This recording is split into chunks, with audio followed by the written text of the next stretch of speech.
तो मिट्टी की गुणवत्ता को लेकर यहां पर हमारे संवाददाता कंचन भारद्वाज ने डॉक्टर अनिल से जानकारी ली।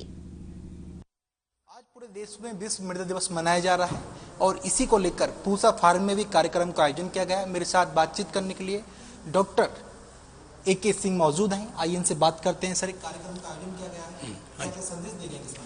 देखिए, ऐसा है कि जो वर्ल्ड सॉइल डे है ना, जिसे हम लोग कहते हैं दुनिया का कह लीजिए मृदा दिवस जो है, इसका ऐसा है कि जैसे आप जानते हैं कृषि में ले लीजिए, शुरुआत हम मिट्टी से करते हैं, मृदा से करते हैं। सबसे पहले किसान जो है उसकी तैयारी करता है, उसके बाद ही जब ठीक ठाक तैयार हो जाए उसके बाद ही अपना फसल बोता है, करता है।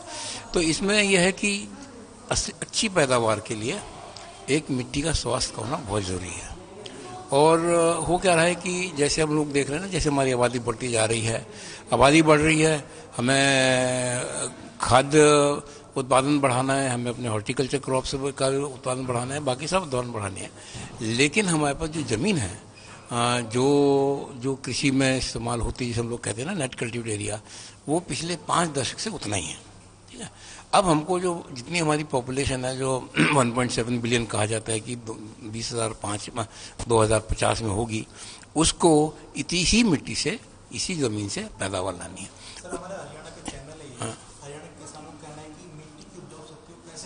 हाँ, ऐसा है कि देखिए, जब शुरुआत की थी ना, जैसे हम हरित क्रांति कहते हैं, उस टाइम पे क्या था कि उससे पहले उसमें ज़्यादा पैदावार नहीं होती थी, समझते हैं आप। तो ज़मीन की जो उर्वरक शक्ति थी कह लीजिए, या पैदावार क्षमता थी, एक स्तर था। फिर हम लोगों ने उसमें नई प्रजाति लाई। नई प्रजाति मतलब हमें पैदावार बढ़ाया। तो जब पैदावार बढ़ाते हैं ना, तो उसमें इनपुट चाहिए होता है किसी भी चीज़ में, तो वो इनपुट हमने दिए। लेकिन जैसे मैं उदाहरण देता हूँ आपको कि किसी भी पौधे के लिए 17 तत्व आवश्यक हैं।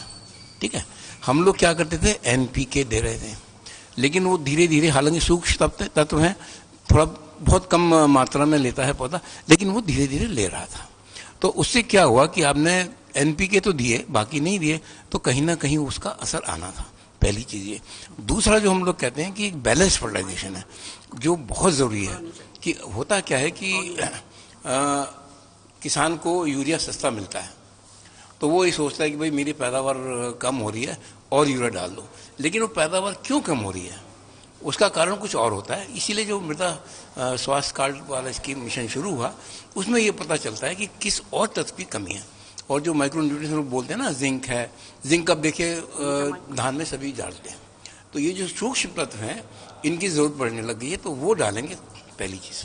दूसरा क्या है कि हमारा क्योंकि ट्रॉपिकल है, तो ऑर्गेनिक कार्बन क्योंकि हम लोग पैदा करते हैं ना, थोड़ा बढ़ता नहीं इतनी आसानी से। तो हम लोग शुरू से कहते हैं कि आप बैलेंस फर्टिलाइजेशन करिए, बैलेंस फर्टिलाइजेशन। और उसमें क्या कहते हैं कि 25% आप ऑर्गेनिक सोर्स से डालिए, कोई भी ऑर्गेनिक सोर्स। तो उससे क्या हुआ कि मृदा का स्वास्थ्य, जो हम लोग आजकल कहते हैं ऑर्गेनिक कार्बन का एक होना चाहिए, कम तो नहीं हो रहा, लेकिन बढ़ भी नहीं रहा है, क्योंकि हमारी स्थिति ऐसी है। तो अगर आप एक बैलेंस फर्टिलाइजेशन करें, जैसे सॉइल हेल्थ कार्ड के हिसाब से नाइट्रोजन फॉस्फेट डालें, 25% अगर आप ऑर्गेनिक सोर्स डालें, जो भी आपके पास हो, तो आपकी उत्पादकता वापस होती है। तो ये थे हमारे साथ डॉक्टर AK सिंह, जिन्होंने बताया है कि मिट्टी की उपजाऊ शक्ति को कैसे बढ़ाना है और इसमें क्या क्या चीज़ डालनी है खेती करते समय। कैमरा पर्सन जगदीश साथ कंचन कुमार, हर खबर हरियाणा, दिल्ली। तो साथ ही कई और अन्य डॉक्टर्स भी यहाँ पर शिरकत करने के लिए पहुंचे थे। उन्होंने मिट्टी की गुणवत्ता को लेकर क्या कुछ अपनी राय दी है और मिट्टी को लेकर उनका क्या कुछ कहना है, आइए सुनवाते हैं। मैं डॉक्टर AK सिंह हूँ, DDG एग्रीकल्चरल एक्सटेंशन, भारतीय कृषि अनुसंधान